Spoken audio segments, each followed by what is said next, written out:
اول مفاجاه ماشي على البيت. عملت تصويتين ان شاء الله. تصويتين تصويتين.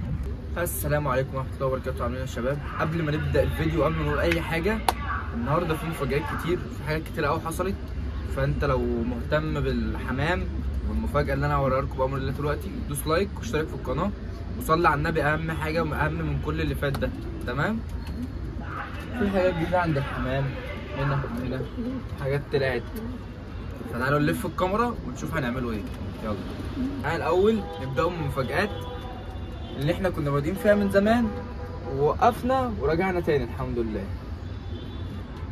دي اول حاجه، اول مفاجاه.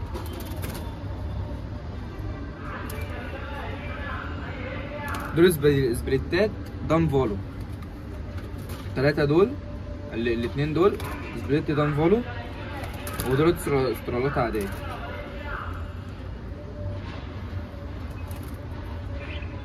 طبعا مش هما دول بس اللي احنا جايبينهم، لكن احنا جايبينهم عشان يبقى في صوت في المكان بس.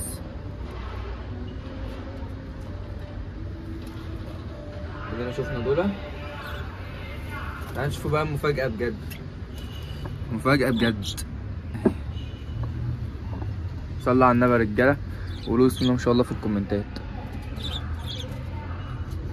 الدكر والنتاية دول سبليت بلاك فيس 100%، سبليت بلاك فيس 100%. طبعا بصوا وقفة العصفورة، بصوا الدكر عامل ازاي، بسم الله ما شاء الله. الدكر ده من اسلام بادجي لو انتوا عارفينه، وانا قريت برضه من كرموز جنبه، فالدكر ده بتاعه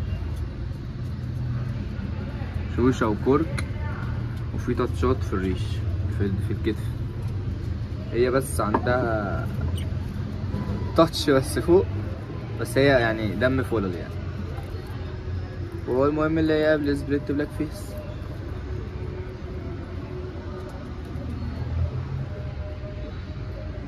ادي القص اهو، الزغاليل اهي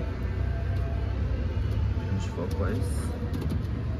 طبعا هيبقى في محتوى كبير قوي عن العصافير، اللي محتاج اي حاجه في العصافير، اي معلومه في العصافير يقول لي. طبعا انا مربي من زمان، ما تجيش معايا كلنا لسه جايه الحاجات دي دلوقتي. انا مربي من زمان، واول فيديو نزل على القناه اصلا كان عصافير.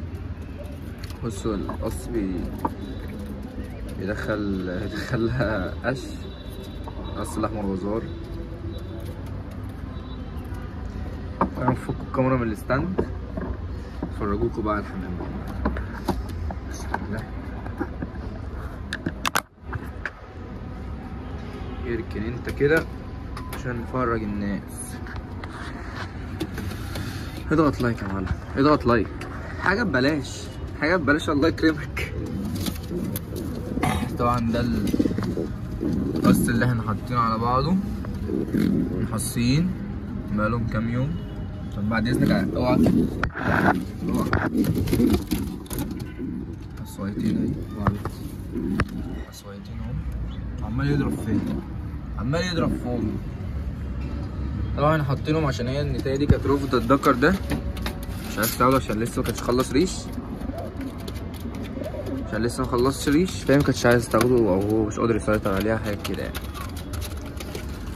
فاحنا قلنا ايه، نديهم لبعض عبال ما ده يجهز. طبعا القص القش بندق اللي كان هنا رجع لاصحابه، القص رجع لاصحابه. هو الدكر كان عنده سالمونيلا مش عايزه تخف من عنده، قعد بتاع شهر ونص ولا الهوا. القص ده الحمد لله انا محصي، بس لسه ما كشفناش على البيض. اهو شويتين ما شاء الله. صلوا على النبي يا رجاله.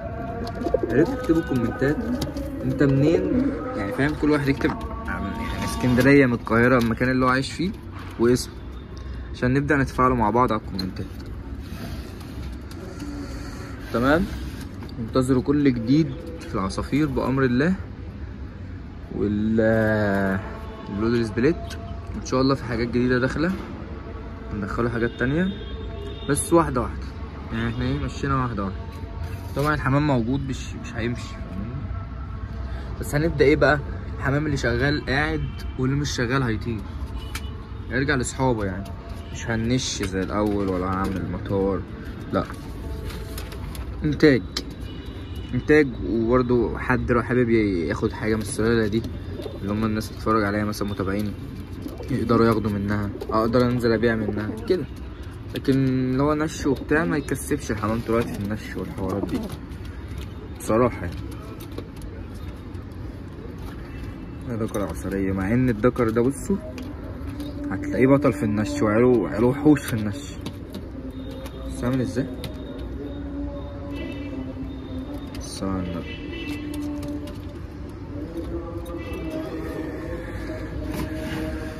وده كان الفيديو بتاعنا النهارده، وما تنساش تعمل لايك وتشترك في القناه، واستنى كل جديد مع العصافير بامر الله. عصافير وحمام، مش حارمكم من حاجه، وبامر الله في حمام جديد داخل وان شاء الله خير. يلا سلام.